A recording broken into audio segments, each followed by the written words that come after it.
अस्सलाम वालेकुम dear students, I am Mohammed Ismail Sarani. आज हम 9th क्लास मैथ्स का चैप्टर नंबर 3 लोगरिथम के एक्सरसाइज नंबर 3.4 का क्वेश्चन नंबर 2, 3, 4, 5 सॉल्व करेंगे। लेकिन उससे पहले जो है मैं आपको करैक्टरिस्टिक खासा के बारे में समझाऊंगा कि करैक्टरिस्टिक जो है नंबर्स का, किसी भी अदद का नंबर का खासा जो है कैसे मालूम किया जाता है। तो याद रखिएगा, हमारे पास दो किस्म के, दो टाइप्स के नंबर होंगे। ऐसे नंबर्स ग्रेटर देन 1 जो एक से बड़े होंगे, और ऐसे नंबर्स लेस देन 1 जो एक से छोटे होंगे। अब ऐसे नंबर्स ग्रेटर देन 1 हैं, एक से बड़े होंगे, उनका करैक्टरिस्टिक जो है कैसे फाइंड करना है वो सीखते हैं। मिसाल लेते हैं, हमारे पास एक नंबर है 99.5। ये एक नंबर है, इसका करैक्टरिस्टिक फाइंड करते हैं, और ये जो है एक से बड़ा है। अब इस नंबर पे अगर आप गौर करें, 99.5, इस नंबर के दो हिस्से हैं। पॉइंट के बाद ये जो पहले है इसको हम डेसिमल पार्ट कहते हैं, और ये जो है पहले वाला पॉइंट के बाद वाला डेसिमल है, और ये पहले जो है इसको इंटीग्रल पार्ट कहते हैं। अब इसका करैक्टरिस्टिक, इसका खासा जो है फाइंड करते हैं। तो गौर करें, इसका मेथड ये है, तरीका ये है कि पॉइंट के, याद रखिएगा ये एक ऐसे नंबर्स का खासा सीख रहे हैं जो एक से बड़ा होगा। पॉइंट के लेफ़्ट साइड पे डिजिट हिस्से गिनेंगे कितने हैं। पॉइंट के इस लेफ़्ट साइड पे एक 9 है, दूसरा भी 9 है, तो 2 डिजिट हैं। तो जितने डिजिट हों उसमें से एक कम कर देते हैं। इसके 2 डिजिट हैं, एक उसमें से नफ़ी मतलब कम कर देंगे, माइनस कर देंगे, तो एक बच जाएगा, तो इसका करैक्टरिस्टिक एक आ जाएगा। इस तरह 102 की एग्जांपल लेते हैं, 102 है। अब इसका पॉइंट हमें नहीं दिया गया, इसमें हमें पॉइंट बताया गया था, ये पॉइंट यहाँ पे है, इसमें 102 है। अब जिस नंबर का, जिस अदद का पॉइंट नहीं होता उसका राइट साइड पे स्टार्ट में होता है। जैसे ये 23 है, इसका पॉइंट यहाँ पे है, तो इसी तरह 102 है, इसका पॉइंट यहाँ पे है। तो पॉइंट के लेफ़्ट साइड पे एक डिजिट 2 है, दूसरा 0 है, और तीसरा 1 है। तो 3 डिजिट है, उसमें से एक हमने कम करना है, 3 में से एक कम करेंगे तो क्या बच जाएगा, 2, तो इसका करैक्टरिस्टिक 2 आ जाएगा। अब इस पे गौर करें, 2.05 ये एक नंबर है, इसका पॉइंट यहाँ पे है। पॉइंट के लेफ़्ट साइड पे एक डिजिट है 2, एक कम करेंगे, एक में से एक माइनस करेंगे 0, तो इसका खासा 0 आ जाएगा। इसी तरह 80 है। अब 80 को देखें तो इसका करैक्टरिस्टिक, इसका पॉइंट नहीं, इसका पॉइंट स्टार्ट में होगा राइट साइड पे। पॉइंट के इस तरफ कितने हिस्से हैं, एक 0 है, एक 8 है, तो 2 हिस्से हैं, 2 में से एक कम करेंगे, 1 आ जाएगा, तो ये इसका करैक्टरिस्टिक 1 आ जाएगा। याद रखिएगा, ऐसे नंबर्स जो 1 से ग्रेटर होते हैं, एक से बड़े होते हैं, उनका करैक्टरिस्टिक पॉजिटिव लेते हैं जमा में। अब हम देखते हैं नंबर्स लेस देन 1 जो एक से छोटे हैं, और याद रखिएगा जो एक से छोटे होते हैं वो हमेशा 0 पॉइंट समथिंग होगा, 0 पॉइंट कुछ से शुरू होंगे। जैसे मिसाल के तौर पे ये है 0.872। अब इसका खासा कैसे फाइंड करते हैं, जो एक से नंबर लेस होता है उसमें हम ये देखते हैं, 0 के बाद जो पॉइंट होता है, पॉइंट के राइट साइड पे, पॉइंट के फ़ौरन बाद, इशारिया के फ़ौरन बाद कितनी ज़ीरोज़ हैं, जितनी ज़ीरोज़ होते हैं उसमें से एक, उसमें जो है ना एक हम इजाफा कर देते हैं, उसमें एक इंक्रीमेंट कर देते हैं। अब पॉइंट के बाद कोई ज़ीरो नहीं है, एक हम खुद इंक्रीमेंट करते होते हैं, तो वो करेंगे एक, वही एक करैक्टरिस्टिक आ जाएगा, और वो माइनस में होगा। याद रखिएगा, जो नंबर 1 से लेस होते हैं उनका खासा, उनका करैक्टरिस्टिक माइनस में आता है।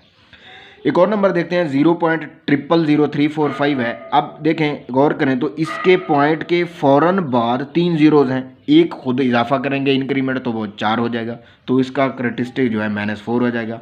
यूँ भी लिख सकते हैं, ऊपर माइनस, साइड पे भी -4 लिखा जा सकता है। अब इस पे गौर करते हैं, ये एक नंबर है 0.450073। अब इसके पॉइंट के फ़ौरन देखें, ये ज़ीरो काउंट नहीं करेंगे, हमने पॉइंट के फ़ौरन बाद वाली जो ज़ीरोज़ हैं वो काउंट करनी है, और उसमें एक इंक्रीमेंट करना है, इजाफा करना है। अब पॉइंट के फ़ौरन बाद कोई ज़ीरो नहीं है, तो एक तो हमने वैसे इजाफा करना है, तो वो 1 होगा, और इसका करैक्टरिस्टिक -1 आ जाएगा। ये ज़ीरोज़ काउंट नहीं करते।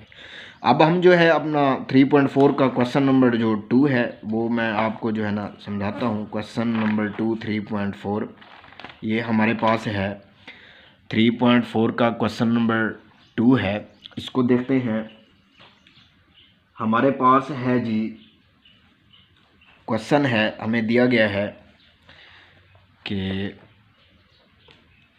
a gas is expanding according to the law PV raised to power n is equal to C. Find C मालूम करना है when P is equal to 80, P की वैल्यू जो है हमें 80 दी गई है और वी जो है v इज़ इक्वल टू 3.1 दिया गया है और and n is equal to 5/5 है, तो n जो है हमें 5/5 दिया गया है।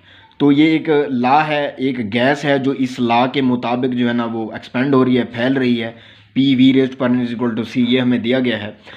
अब ज़रा देखते हैं, मैं ज़रा समझने के लिए ये बता देता हूँ कि ये जो इक्वेशन गिवन है P V raised power n is equal to c, ये क्या है। इसे हम कहते हैं, इस इक्वेशन को कहते हैं पॉलीट्रॉपिक प्रोसेस या thermodynamic process. Expansion and compression process है विच इंक्लूड हीट ट्रांसफ़र, जिससे जो हीट ट्रांसफ़र को इंक्लूड करता है। और यहाँ पे C जो है कांस्टेंट है और V जो है गैस का वॉल्यूम है, P जो है प्रेशर है और N जो है पॉलीट्रॉपिक इंडेक्स है। खैर, तो ये हमारे पास एक थर्मोडायनामिक प्रोसेस है कि उसकी ये एक वैल्यू दी गई है, पॉलीट्रॉपिक प्रोसेस का एक फार्मूला दिया गया है गैस के एक्सपेंड और कंप्रेस होने का। तो खैर हमने C फाइंड करना है यहाँ पे। अब P की वैल्यू जो प्रेशर मतलब दिया गया है वो 80 है, V जो है वो 3.1 है, N जो है 5/4 है। इक्वेशन 1 को जो हम दोनों तरफ से taking log on both sides log ले लेंगे। Taking log on both sides of equation 1 log P V raised power n is equal to log c, ये ले लिया।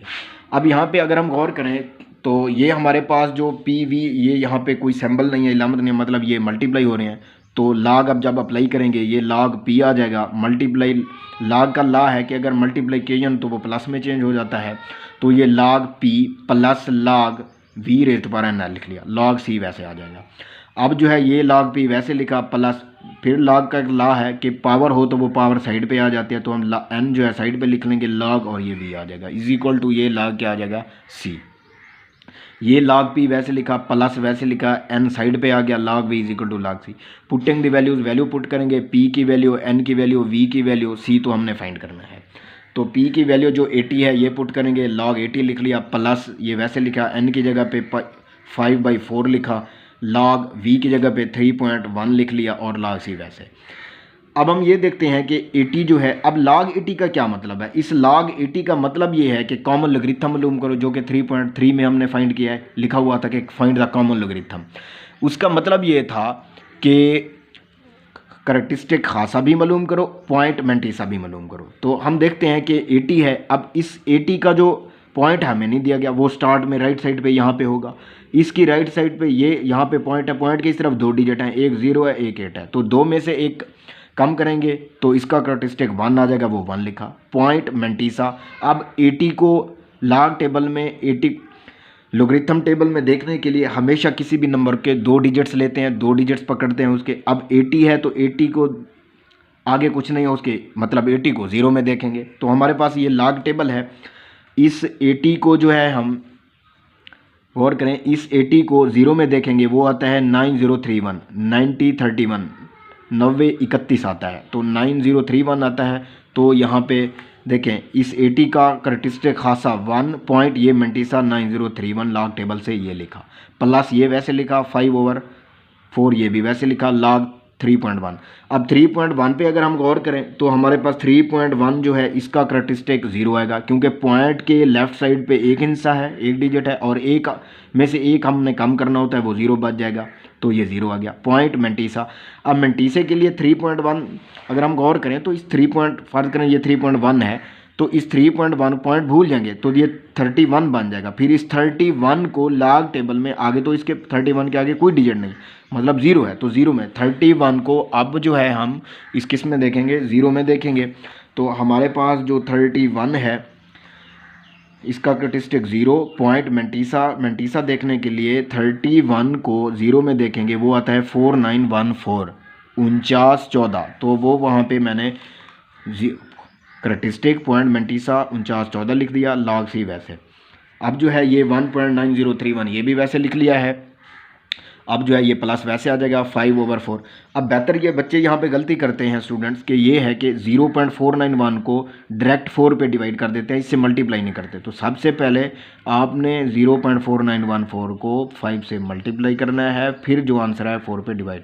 ये आसान मेथड ये है कि 5/4 डिवाइड करें, उसका आंसर आता है 1.25। कैलकुलेटर पे 5 डिवाइडेड बाई 4 उसका आंसर आएगा 1.25। ये वैसे लिख लिया is equal to log c वैसे, ये भी वैसे लिख लिया 1.9031, ये नीचे वैसे लिखा प्लस वैसे लिखा। अब 1.25 को 1 शेर या 25 को 0.4914 से मल्टीप्लाई ज़रब करेंगे कैलकुलेटर पे, तो उसका आंसर आता है 0.61425 is equal to log c, वैसे लिख लिया। अब इन दोनों को ऐड करेंगे कैलकुलेटर पे तो हमारा आंसर आता है 2.51735 is equal to log c। बेहतर करके लिखा log c, पहले लिख लिया, इसको इधर लिख लिया। आगे देखते हैं इस क्वेश्चन को, जो है ये आ गया है हमारे पास log c is equal to 2.51735 आ गया है, टेकिंग एंटी लॉग। अब यहाँ पे हमने तो फाइंड करना है c, तो log को ख़त्म करने के लिए एंटी लॉग लेते हैं, log और एंटी लॉग कैंसिल आउट हो जाते हैं। तो यहाँ पे जो है हम एंटी लॉग लेंगे, तो एंटी लॉग जो लेंगे ये आ जाएगा anti log log c is equal to anti log 2.51735, ये वैसे आ गया। log एंटी लॉग से कैंसिल हो जाएगा, ये c आ जाएगा इज इक्वल टू। अब आप गौर करें कि ये एंटी लॉग है, हमारी जो लॉग टेबल है वो पॉइंट में नहीं है, वो नंबर्स में है, वो नेचुरल नंबर्स में है हमेशा, और जो एंटी लॉग टेबल है वो पॉइंट से शुरू हो रही है। और ये भी, अब इसका क्या मतलब है log c is equal to 2.51735, इसका मतलब है कि हमने कॉमन लोगरिथम मालूम कर लिया है, मतलब ये करेक्टरिस्टिक है, ये मैंटिसा है, तो ये भी करेक्टरिस्टिक और ये मैंटिसा है, इसका मतलब है ये हमारा खासा है, करेक्टरिस्टिक है। अब हम 0.5 को एंटी लॉग टेबल में 7 और 3 के फ़र्क में, डिफरेंस में देखेंगे। तो जब हम 0.5 को 7 में देखते हैं एंटी लॉग टेबल में, तो वो हमारे पास जो आता है वो आता है 3289, 3289 आता है वो हमारे पास। जब हम 0.51 को किस में देखते हैं जी, लॉग टेबल में, एंटी लॉग टेबल में देखते हैं, ये देखें जी हमारे पास एंटी लॉग टेबल है, 0.51 को जब 7 में देखा वो आता है 3289, 3289 ये आता है। और फ़र्क डिफरेंस 3 में देखना है तो वो आता है 2, फ़र्क हमेशा इसमें ऐड कर देते हैं। तो अब देखते हैं ये हमारा ये है, जब 0.51 को 7 में देखा तो 3289 आया, डिफरेंस 3 में देखा तो वो 2 वो उसमें ऐड कर दिया, तो ये आंसर आ गया। हमने ये लिख लिया 329.1। अब सवाल ये है कि ये पॉइंट कहाँ से आए हैं, तो अब हमने ये देखना है कि ये करेक्टरिस्टिक है, खासा है। अब याद रखिएगा, अगर हमारा एंटी लॉग जब हम लें तो अगर यहाँ पे वैल्यू खासा, मतलब खासा करेक्टरिस्टिक अगर वो प्लस में है, अब ये प्लस का 2 है, तो हम जो आंसर होगा उसमें 3 डिजिट के बाद पॉइंट लगाएंगे। अगर +3 होता तो हम 4 के बाद पॉइंट लगाते। ये देखें 2 है तो यहाँ पे 1 2 3 डिजिट के बाद यहाँ पे पॉइंट लगाया, हालांकि आंसर हमारा 3291 आया था। यहाँ पे हमने पॉइंट इस वजह से यूज़ किया क्योंकि ये प्लस का करेक्टरिस्टिक 2 है। अगर यहाँ पे 4 होता तो 5 डिजिट के बाद, फिर इसमें आंसर जो आता वो भी 5 डिजिट वाला ही होता हमारा। तो अगर यहाँ पे 1 होता तो 2 के डिजिट के बाद पॉइंट लगाते। फर्ज करें यहाँ पे 1 होता तो यहाँ पे हम जो पॉइंट लगाते 1 2 के बाद फ़ौरन पॉइंट लगा देते। तो मतलब कुल मिला के ये हुआ कि अगर प्लस का 2 है तो 3 के बाद पॉइंट लगाया है, प्लस का 3 होता तो 4 डिजिट के बाद यहाँ पे पॉइंट लगाते, वो यहाँ पे 1 2 3 और ये 4 यहाँ पे लगा देते। तो ये हमारा क्वेश्चन नंबर 2 था। तो ये हमारा हल हो गया, ये हमारा आंसर है। अगर कोई प्रॉब्लम हो तो आप मुझसे पूछ सकते हैं। Thank you very much. ये हमारा क्वेश्चन था। नेक्स्ट लेक्चर में हम क्वेश्चन नंबर 3 4 और 5 को सॉल्व करेंगे। अल्लाह हाफ़िज़।